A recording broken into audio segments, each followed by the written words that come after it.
Kalau ditanya kenapa banyak pasangan yang akhirnya gagal dalam pernikahan, jawabannya beragam. Tapi biasanya ada perselingkuhan atau orang ketiga. Kemudian ada yang ada restuin orang tuanya. Tapi ada juga yang menjadi sesuatu yang akhirnya menjadi bom waktu. Dan ini yang sering banget menjadi awal dari bencana sebuah rumah tangga. Jawabannya adalah hutang yang tersembunyi. Welcome back to my podcast. Gue David Wijaya dan ini adalah spot lu untuk bisa ngerti mengenai uang tanpa harus lu jadi ahli ekonomi, dan kita bakal bahas kupas tuntas mengenai finance investasi dengan cara yang simple. So, let's go. Percaya atau enggak, ada banyak kisah nyata di luar sana tentang pasangan yang gagal dalam berumah tangga.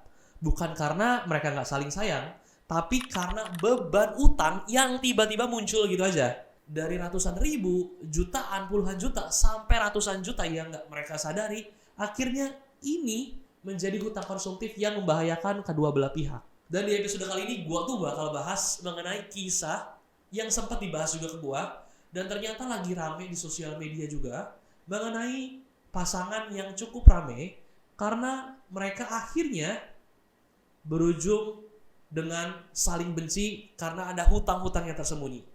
So di akhir juga kita bakal belajar mengenai pelajaran finansial apa yang bisa kita dapatkan buat jadi itu pengalaman agar kita nggak mengalami hal yang serupa. Pernah nggak sih dengar kalimat ini? Jodoh itu di tangan Tuhan, tapi BI checking menentukan. Dan ini kisahnya itu benar-benar terjadi dan dialami. Jadi ini gue cerita kisahnya itu, gue sebut aja yang cowok namanya Raka dan yang cewek itu namanya Nadia. Nah jadi Raka ini orang yang sederhana hidupnya. Dia juga backgroundnya cukup oke, jadi dari keluarga sederhana, tapi dia fokus sama pendidikan. Dia ada di kampus negeri yang bagus dan akhirnya dia punya karir yang bagus. Dan Raka ini akhirnya masuk ke salah satu multinational company di sebuah perusahaan yang sudah banyak juga produk-produknya di Indonesia, dan dia hidup dengan baik-baik aja sebetulnya, jauh dari kata drama, sampai dia di kantornya ini ketemu sama seseorang yang kita sebut primadona ya. Di sana namanya Nadia. Dan Nadia ini sebetulnya jadi primadona dan mendapatkan banyak atensi di perusahaan tersebut. Banyak orang yang bilang Nadia ini menjadi salah satu goals ya buat wanita-wanita karir yang ingin hidupnya bebas. Karena Raka ini melihat dirinya sendiri sebagai seseorang yang gue hidupnya baik-baik aja gitu. Gue hidup kayak ya gue investasi, gue planning buat masa depan gue, ya gue juga pulang nge-gym dan ya udah baca buku dan ya seperti layaknya pada manusia-manusia biasa. Tapi Nadia ini beda. Dia tipikal wanita yang bebas, wanita yang suka petualangan. Dan kalau misalkan lu lihat di sosial medianya dia kayak gitu, dia banyak mengupload kayak gitu foto-foto ketika dia liburan di luar negeri, dia jalan-jalan ke pulau, diving kayak gitu kan. Terus abis itu dia juga makan di kafe-kafe mewah, dia upload juga kayak gitu di highlightnya, dia cobain kafe-kafe fancy kayak gitu kan. Nah kalau misalkan ngulik cerita lebih lanjut, ternyata ketika Raka ini kenalan sama Nadia dan mulai dekat, ketika Raka mulai dekat dan kenalan sama Nadia, ternyata Raka juga baru tahu kayak gitu. Jadi si Raka tanya kan ke Nadia, Nat, ini ceritanya mereka sudah mulai dekat karena background mereka itu sama-sama di dunia ilmu komunikasi. Dan akhirnya mereka juga banyak mengerjakan project yang berkaitan. Akhirnya di makan siangnya Raka nanya kan, Nat, kok hidup lu bisa se-fleksibel ini kayak gitu? Lu kenapa punya jiwa petualangan seluas ini? Nah, Nadia cerita kalau misalkan ternyata papahnya dulu memang suka keliling dunia juga. Jadi Nadia itu suka dibawa sama papahnya keliling dunia ketika kecil. Bahkan sampai ketika SMA. Cuman memang papahnya ini Nadia cerita bahwa papanya memang pernah mengalami kebangkrutan ketika dia masuk ke kuliah tingkat akhir. Sehingga banyak hal yang berhenti di kehidupannya, termasuk jalan-jalan rutin yang dilakukan sama keluarganya. Tapi buat Nadia, hal itu udah menjadi darah daging ya dari kecil, sehingga kebiasaan itu masih tetap dilakukan sama Nadia.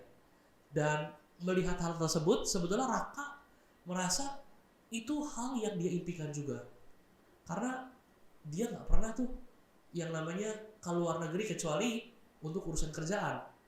Tapi Nadia ini punya hidup yang sangat bebas, dan makin lama hubungan mereka makin dekat karena Raka merasa bahwa Nadia ini memperlengkapi kehidupannya dia. Tipikal-tipikal kayak, nggak tahu ya, lu pernah ketemu sama orang yang mungkin hidupnya lurus-lurus aja, yang nggak pernah tuh makan, mungkin kayak di, kalau misalkan Jakarta kayak ada wabi sabi ataupun makan-makan fancy lainnya kayak gitu kan, yang sekali makan 2 juta dan sebagainya. Mungkin lu belum pernah cobain, tapi Nadia ini tahu kayak gitu kan.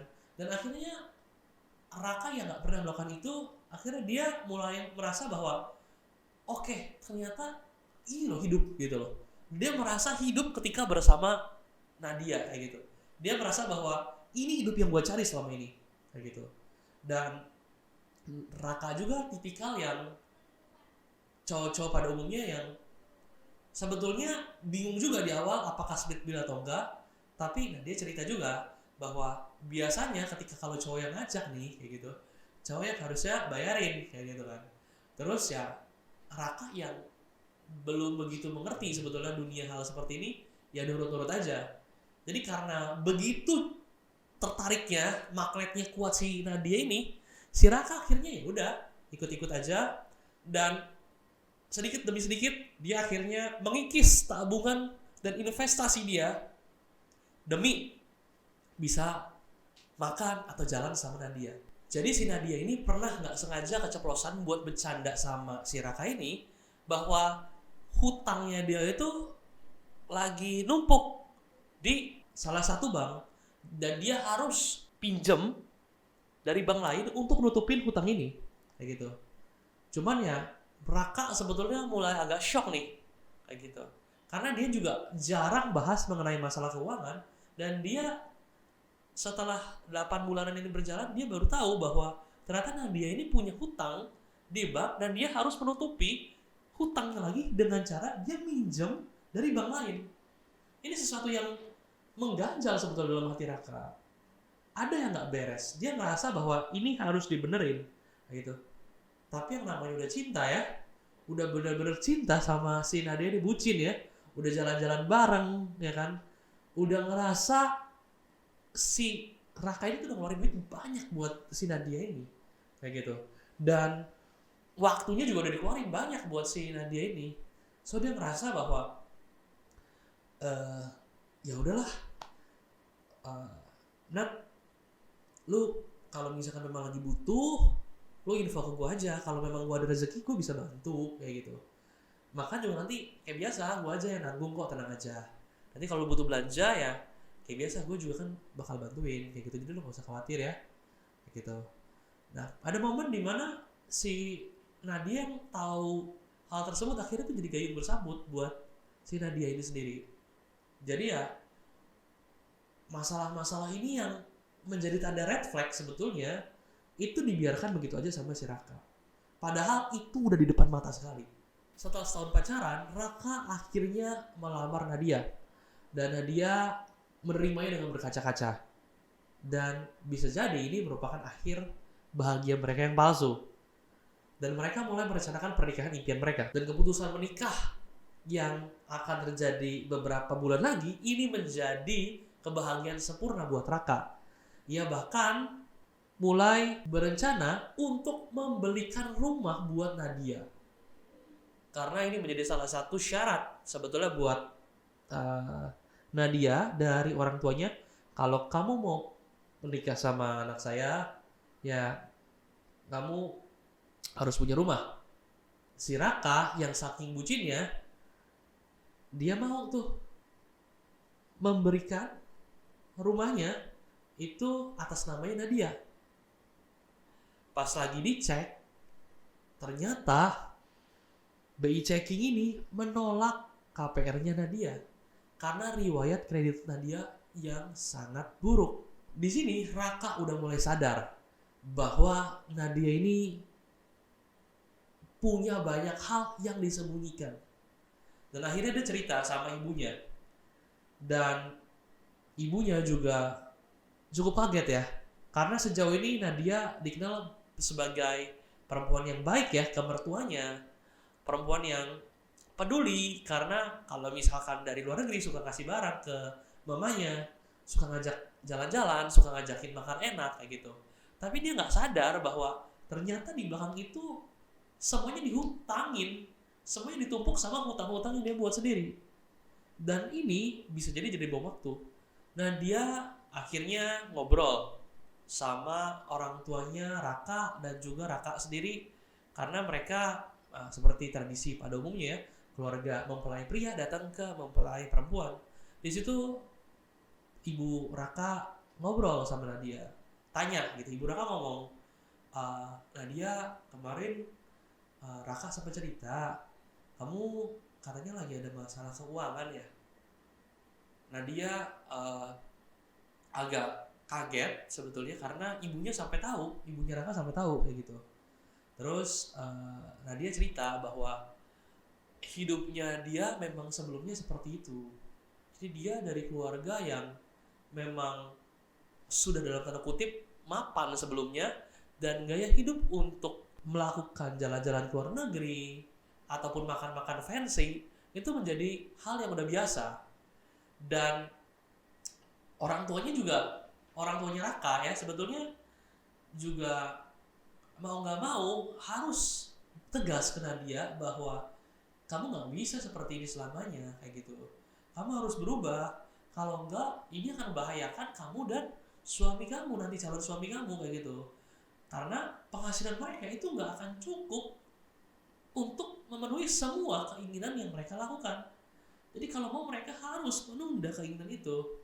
Dan ini pun akhirnya sempat jadi masalah yang besar karena orang tua Nadia juga concern mengenai hal ini dan tahu. Dan ya orang tuanya Nadia juga nggak bisa berbuat banyak karena mereka pun sudah tidak bekerja, dan anak-anaknya yang membantu menghidupi ya orang tuanya Nadia ini sendiri kayak gitu. Jadi kalau misalkan kita lihat baik Raka maupun Nadia ini kedua juga sama-sama sandwich, dan Raka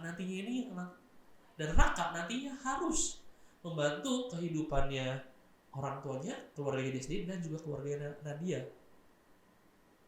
Tapi bodohnya sebagai seorang pria nih, Raka mendapatkan janji manis dari Nadia. Nadia ngomong bahwa aku akan berusaha untuk mengubah gaya hidup aku ketika nanti kita menikah.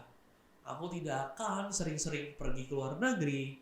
Aku juga akan mengurangi makan-makan fancy, dan aku akan belajar masak buat kamu. Terdengar manis. Janji itu begitu indah sampai akhirnya pernikahan ini berlangsung. Oh iya, sebelum pernikahan ini berlangsung, si Nadia ini akhirnya spill lah karena didesak sama mamanya juga. Berapa sih uang yang dia hutang ke bank kayak gitu. Terus habis itu dia nunjukin bahwa hutangnya ada sekitar 60-an juta kayak gitu kan. Dia tunjukin bahwa ini hutangnya kayak gitu. Terus Raka juga ya, oke, gue juga bisa bayarin kok, mungkin segini kayak gitu, masih cukup dari tabungan yang ada kayak gitu. Dan ya buat kehidupan keluarganya nanti ke depan. Jadi ya oke aja gitu. Pernikahan berlangsung sederhana. Ya keluarganya Nadia juga mengerti kayak gitu. Nggak mau mewah-mewah banget. Keluarganya Raka juga sama. Nggak mau muluk-muluk karena yang game berikutnya adalah game di pernikahan. Beberapa bulan setelah menikah, ini jadi mimpi buruk buat Raka. Awalnya hutang 60 juta ini dilunasin dan semua berjalan begitu baik. Nadia juga mulai mengurangi beberapa kebutuhan belanjanya dan juga mulai hidup sedikit lebih sederhana. Tapi ada beberapa surat datang, dan ketika Raka membukanya, ternyata itu surat tagihan hutang-hutang dia yang belum pernah dia ceritakan sebelumnya, dan totalnya itu hampir 1 miliar. Dan ini membuat Raka marah besar. Raka bingung karena uang yang dia punya juga gak sebanyak itu, dan hutang-hutang ini itu bagaikan bom waktu karena Nadia gak pernah merespon itu. Dan Nadia pun ketika ditanya, dia gak bisa ngomong apa-apa. Dia hanya diam saja sambil menangis. Di sini menjadi titik buntu karena Raka udah gak kuat lagi menghadapi ini dan Nadia juga gak bisa ngomong apa-apa. Akhirnya Raka ngobrol sama mama papanya. Akhirnya ketemu solusi. Orang tua dari Raka dan orang tua dari Nadia ini sepakat untuk sama-sama ngelunasin hutang Nadia yang hampir 1 miliar ini. Dan keputusan ini akhirnya selesai. Uangnya dikumpulin dan akhirnya hutangnya terbayar. Raka yang masih kesal tapi juga masih sayang sama Nadia akhirnya memaafkannya. Kehidupan berjalan dengan baik. Tapi gilanya, ternyata setelah beberapa bulan kemudian setelah masalah tersebut, muncul lagi tagihan yang baru. Tagihan ini muncul karena ternyata diam-diam Nadia ternyata berhutang lagi, dan hutangnya juga sama, ratusan juta. Hutangnya itu dipakai buat Nadia makan-makan fancy ketika Raka tidak tahu. Hutang-hutang ini dipakai sama Nadia untuk jalan-jalan yang gak pernah diketahui sama Raka. Dan gilanya lagi, Nadia tidak memberikan respon apapun ketika Raka marah. Kayak Raka sampai ngomong, kamu ini ya udah dikasih kesempatan kedua, kamu masih gak berubah. Apa mau kamu? Nadia akhirnya di situ mulai panas dan akhirnya Nadia ngomong kayak gitu. Mas, aku dari dulu itu emang berusaha untuk berubah, tapi ternyata ya aku gini, aku gak bisa ternyata hidup sederhana.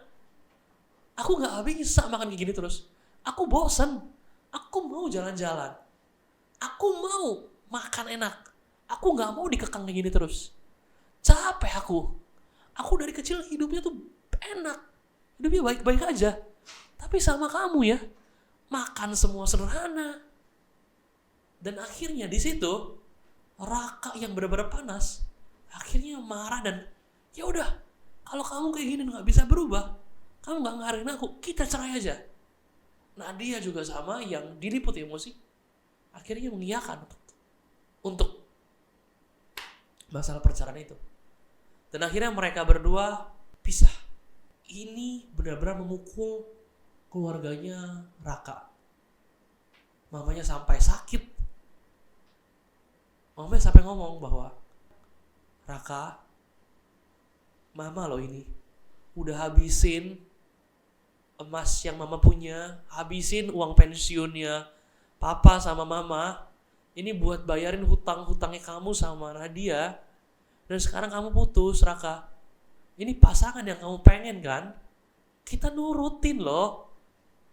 Raka yang sestres itu akhirnya hanya bisa nangis, menyesali bahwa semuanya udah berjalan. Dan dia akhirnya sadar bahwa dia sudah begitu jauh berjalan, sebegitu hancurnya berjalan. Dan Nadia ya akhirnya tetap menuntut harta gono gininya, sehingga sisa harta yang mungkin gak banyak pun akhirnya dibagi menjadi 2. Ceritanya berakhir.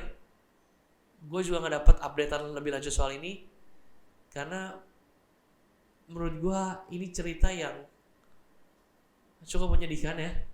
Pernikahan mereka cepat, 1 tahunan lah. Mereka pacaran, mereka kenal juga mungkin 2 bulanan, tapi akhirnya mereka bisa berakhir karena gak kenal satu sama lain. Dan ya berujung penyesalan yang mendalam. Pernikahan gak sampai 1 tahun, akhirnya bisa habis hartanya, masa depannya juga. So dari cerita ini kita bisa belajar bahwa uang yang gak dikelola dengan baik ini bisa menjadi penghancur bukan hanya hubungan, tapi masa depan keluarga. Bukan cuma keluarga kecil yang nanti akan dibangun, tapi bisa jadi keluarga dari orang tuanya masing-masing. Jadi apa yang bisa kita pelajarin dari kisah ini? Yang pertama, kenali kondisi pasangan kita sejak awal. Orang ngerasa ini tabu, ini jadi sesuatu yang mungkin terlihat bahas hutang ini seakan-akan lu kok bahas-bahas uang sih, kayak gitu. Ini kadang dianggap tabu sama banyak pasangan kayak gitu. Ya kalau lu cinta cinta aja kayak gitu. Tapi ini nggak bisa dibiarin kayak gini aja. Kita harus tahu bahwa pernikahan ini bukan hanya menyatukan hati aja, tapi nyatuin dompet juga. Karena menyatukan kedua keluarga ini kan sesuatu yang rumit gitu. Terus lu juga harus ngerti bahwa rasio hutang itu dari pendapatan tuh 30%. Contohnya lu punya penghasilan 5 juta atau 3 juta. Ya 3 juta dikali 30%, 900 ribu. Ya hutang lu maksimal segitu. Dan paling penting jangan sampai hutangnya itu hutang konsumtif. Kayak gitu. Hutangnya mungkin buat ke rumah atau nggak buat mobil atau motor tapi itu produktif buat lu jadi aset buat bekerja, it's okay. Tapi kalau buat cicilan ya makan fancy kayak gitu, itu lu harus pikir berkali-kali lah kayak gitu. Nah yang kedua, lu harus ngerti ada namanya hutang produktif sama hutang konsumtif. Tadi udah gue bahas juga sebelumnya. Jadi hutang produktif ini yang akan memberikan kamu keuntungan atau return investasi atau ya return penghasilan buat kamu. Contohnya, kamu misalkan beli kamera, ya itu kamera kamu buat pekerjaan kamu, ya it's okay. Kamu beli HP buat kamu take konten dan sebagainya, it's okay. Tapi kamu juga harus berpikir, jangan sampai kamu beli HP iPhone 17 Pro Max yang kamu bilang itu buat kamu bekerja. Padahal kamu pakai HP Samsung yang 2 juta, 3 juta pun udah bisa gitu loh. Gak usah HP 18 juta. Jadi kamu harus berpikir 2 kali juga untuk kamu bilang seakan-akan itu produktif, apakah itu benar-benar produktif atau enggak? Karena orang udah bisa bedain yang produktif sama hutang konsumtif tuh. Oke, yang konsumtif ya seperti ini, misalkan ya nggak membantu untuk penghasilan, menambah penghasilan. Tapi hutang yang produktif pun kamu harus pilah-pilah. Apakah itu benar-benar menjadi sesuatu yang produktif dan dibutuhkan atau cuma sekadar produktifan? Itu harus kamu pikirin. Yang ketiga, bicara uang ini bukan hal yang tabu. Jadi yang jadi case menarik di kisah ini sebetulnya adalah si Nadia ini berasal dari background yang cukup kaya, background yang cukup dienakan hidupnya, silver spoon kalau kata bahasa orang-orang sekarang ya. Jadi dari kecil itu makanya udah enak, hidupnya udah ke luar negeri, jalan-jalan, hidupnya nggak ada kata penderitaan. Nah, sebagai seorang tua ya, sebagai orang tua gitu, kita pengen dong pasangan kita itu nikah sama orang yang bisa membuat anaknya kita juga hidupnya enak. Nah, Raka ini memaksakan sebetulnya dirinya mampu untuk punya gaya hidup kayak gitu. Sebetulnya satu sisi orang pasti mungkin nyalain Nadia, tapi satu sisi lain Raka juga salah. Raka bucin itu gitu sampai akhirnya membuat Nadia itu terlihat ya apapun gue hajar gitu karena gue cinta sama dia. Tapi itu nggak memampukan dia sebetulnya untuk memenuhi kehidupan dia. Nadia, ya kita udah bilang bahwa ketika lu punya standar hidup yang tinggi, lu mau menurunkan itu susah sekali. Kecuali lu hidupnya dari bawah, lu naik ke atas, lu turun lagi, lu masih bisa. Tapi kalau lu udah di atas nih, terus lu mau ke bawah, itu susah sekali. Itu butuh proses. Nggak tiba-tiba dari atas jeglek ke bawah. Nah Nadia ini case-nya dari atas tiba-tiba jeglek ke bawah nih. Dia nggak bisa hidup sederhana. Makanya dia akhirnya berusaha berhutang lagi untuk reach out ke atas. Walaupun dia memang udah nurunin nih dari standar hidup yang tinggi, tapi ternyata nggak bisa nih nurunin sampai selevel Raka, tapi nurunin mungkin dikit kayak gitu. Dan ya karena awal-awal udah nggak terbuka nih soal uang, ya kan semua udah tutupin di awal. Nah dia udah punya habit kayak gini, harusnya tuh jadi red flag buat Raka. Lu ngapain mau pacaran sama orang yang jujur sama lu? Dan akhirnya apalagi sampai utangnya numpuk kayak gitu. Dikasih kesempatan kedua pun nggak dilakukan kayak gitu. Ya kalau misalkan Raka mungkin melanjutkan, bisa jadi ini hutang yang diselamatkan. Nah dia akan melakukan hal yang sama. Nah ini yang lu harus pikirkan sebelum lu masuk sana ke jenjang yang berikutnya, sebelum lu nikah nantinya. Gua nggak sebut siapapun yang mungkin nonton video ini, jadi harap waspada. Ya keempat, belajar literasi keuangan atau finansial itu hal yang penting sebelum lu menikah, termasuk pasangan lu. Kadang ada pasangan yang hidupnya udah hedon. Mereka udah, kalau misalkan sekarang kan ada case yang 50% itu buat kebutuhan lu, 30% buat gaya hidup, 20% buat ditabung kayak gitu kan. Misalkan lu punya 4 juta misalkan. Ya, lu gaya hidup lu mungkin ya udah 4 juta dikali 30%, 1,2. Misalkan, ya udah buat kebutuhannya 2 juta, sisanya buat nabung. Lu 1 bulan harus ada 800.000 yang lu simpan atau 500.000 kayak gitu misalkan. Ya nanti kalau misalkan lu makin punya banyak duit ya lu atur aja kayak gitu kan gimana pemasukannya. Tapi paling penting harus punya pos-pos yang jelas mengenai keuangan. Nah di sini kisahnya Raka sama Nadia ini nggak punya pos-pos keuangan yang jelas. Raka awalnya itu cukup disiplin soal investasi, tapi semenjak sama Nadia investasinya malah diambil, tabungan dia, dana darurat dia malah diambil buat si Nadia ini. Tipis-tipis tapi gak kerasa. Jadi kebiasaan yang buruk itu akan merusak kebiasaan yang baik yang udah dimiliki sama Raka. Jadi gak ada lagi tuh pos-pos yang udah dibuat sama Raka. Harusnya dia lebih tegas kayak gitu. Harusnya cowok ini make decision kayak gitu kan. Jadi jarang sebetulnya orang-orang yang udah punya mindset ini bisa rusak kayak gitu. Jadi kalau misalkan satunya bener, satunya nggak paham, bisa jadi yang nggak paham ini ngebawa orang yang udah paham ini jadi tidak disiplin lagi soal keuangan. Dan ini bahaya. Jadi teman-teman harus, yang lagi nonton ini nih ya, harus benar-benar memastikan ya pasangan kita itu sama-sama tahu gitu. Oke, kalau gue punya uang, ya gue nggak boleh berhutang sekian banyak. Gue nggak boleh pakai untuk kebutuhan gue yang ini kayak gitu. Termasuk nanti kalau misalkan lo punya mertua gitu, harus ngerti nih, gue kasih ke mertua gue berapa, gue ngasih ke mertua si cewek ini berapa. Jadi sama-sama fair dong. Misalkan gue ngasih ke sini 500, ya gue kasih ke sini 500 misalkan kayak gitu. Jadi atau enggak ya diatur lah, sama-sama sepakat soal uang dulu. Jangan sampai nanti di akhir menjadi bencana. Itu yang paling penting. Kalau misalkan fondasi finansialnya udah kuat sejak awal, harusnya ke depannya itu akan lebih mudah. Ini ada postingan juga yang menarik yang bahas soal kalau misalkan orang tua kita bisa membelikan kita rumah sama mobil, itu menjadi penyelesaian masalah kita 50% dalam berumah tangga. Katanya begitu. Cuman menurut gua itu bisa benar bisa salah kalau misalkan si pasangan-pasangan ini gak ngerti finansial. Kalau masalahnya mereka udah dikasih rumah atau mobil, hidup mereka masih aja gak bijak kayak gitu, boros, ya itu jadi bom waktu. Nanti rumah sama mobilnya bisa kejual juga. Atau suaminya punya gaya hidup yang gak bagus kayak gitu, berjudi, atau si perempuan ini suka shopping spray gitu kan, shopping spree gitu, beli kemana-mana, itu bahaya kayak gitu. Jadi harus dipastikan kayak gitu. Jadi si perempuan si Nadia ini kan udah jadi trophy woman ya, kayak gitu, trophy wife kayak gitu kan. Terus ya cowok ini mau gak mau harus bantuin dia dong kayak gitu. Nah di sini sebetulnya kalau misalkan dilihat dari survei nasional literasi dan inklusi keuangan oleh BPS dan OJK itu menyebutkan bahwa ada kenaikan sebetulnya dari literasi keuangan masyarakat di 2025 yang awalnya 54-55% itu jadi 66,46%. Artinya sebetulnya kabar baik buat masyarakat Indonesia. Banyak yang lebih melek literasi keuangan, tapi banyak juga yang masih belum melek. Ada sekitar 35% ya, 34-an lah ya, yang masih belum melek finansial. Jadi sebelum menikah, ini penting banget buat melakukan financial check sederhana. Contohnya apa sih? Lu hitung total pendapatan bulanan lu berapa, catat hutang yang masih ada, catat kira-kira pengeluaran lu setiap bulan berapa. Nah di situ lu harus bisa lihat, kalau misalkan itu nggak realistis, ya lu diskusiin bareng-bareng supaya itu jadi realistis.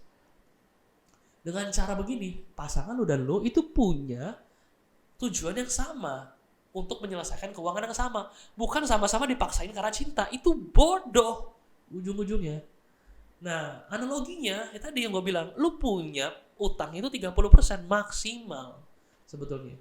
Biasanya itu juga dipakai buat KPR atau ya kredit mobil. Dan literasi finansial itu menjadi salah satu investasi emosional kita dalam berumah tangga. Karena kalau kita ngerti pasangan kita dan kita juga ngerti cara mengatur uang dengan bijak, konflik rumah tangga itu bisa jadi berkurang. Karena percaya atau enggak, itu lebih dari 50% masalah rumah tangga itu berawal dari hal sepele, yaitu karena cicilan belanja, gaya hidup, ya kan, yang nggak sinkron satu dengan yang lain. Jadi dengan belajar finansial sejak dini, itu memupuk keharmonisan rumah tangga kita dan juga dompet kita di jangka panjang. Jadi kalau menurut kamu lebih baik mana? Sakit hati karena gagal dalam berumah tangga, cerai, kayak kasusnya Raka atau Nadia, atau sakit hati seumur hidup karena berkeluarga atau berpasangan dengan orang yang tidak siap secara finansial. Lu bisa komen, karena jujur, gagal berumah tangga itu memang pahit. Gue belum pernah ngalamin, tapi bersyukurnya. Tapi gagal dalam menjaga rumah tangga karena keuangan itu jauh-jauh lebih menyakitkan. Jadi pesan buat lu harus benar-benar waspada ya sebelum lu menentukan pilihan lu. Membangun rumah tangga bukan hanya bicara soal pernikahan yang diadakan 1 hari penuh aja, atau hidup bahagia dengan gaya hidup yang mewah dan glamor tapi berkekurangan seumur hidup, berkekurangan anak cucu kita nantinya. Cinta memang penting, tapi cinta aja gak cukup, bos. Bawa juga komitmen, tanggung jawab, dan juga literasi finansial dalam kehidupan pernikahan lo. Pada akhirnya bukan cuma hati yang lo persatukan aja, tapi juga masa depan, keuangan, keharmonisan yang harus dibangun bersama-sama. Semoga ini jadi pengingat dan catatan buat kita semua bagaimana kita harus melek mengenai finansial, dan jangan lupa like, comment, atau subscribe kalau misalkan video ini bermanfaat buat kamu. Itu aja dari gua David Wijaya. Jangan lupa untuk nonton video berikutnya. See you and God bless. Bye.